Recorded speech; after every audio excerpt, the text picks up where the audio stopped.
PRZEMYSL, as more than 2 million refugees from Ukraine begin to scatter throughout Europe and beyond, some are carrying valuable witness evidence to build a case for war crimes. More and more, the people who are turning up at border crossings are survivors who have fled some of the cities hardest hit by Russian forces. It was very eerie, said Ayerdikov, one of the many people who crossed the Irpin River outside Kyiv on the slippery wooden planks of a makeshift bridge after Ukrainians blew up the concrete span to slow the Russian advance. He heard gunshots as he crossed and saw corpses along the road. The Russians promised to provide a humanitarian corridor which they did not comply with. They were shooting civilians, he said. That's absolutely true. I witnessed it. People were scared.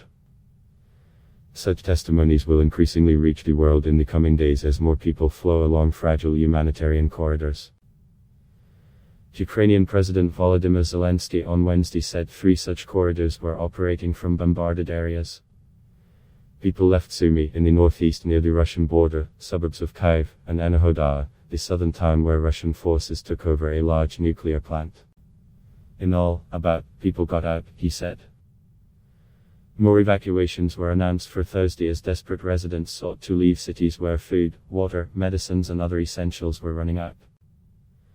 Nationwide, thousands of people are thought to have been killed across Ukraine, both civilians and soldiers, since Russian forces invaded 2 weeks ago.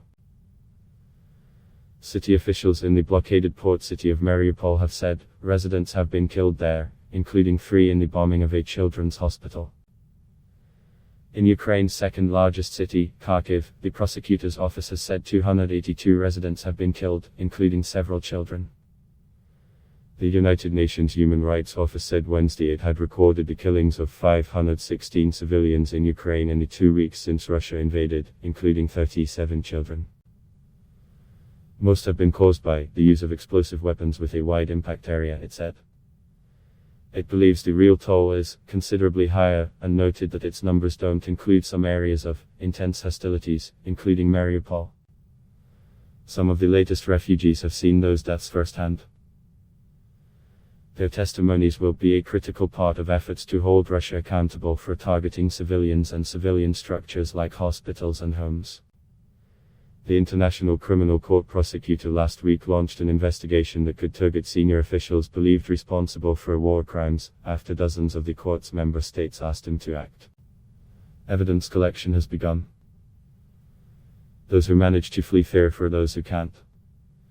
I am afraid, said Anna Potopola, a mother of 2 who arrived in Poland from the city of Dnipro. I block test why.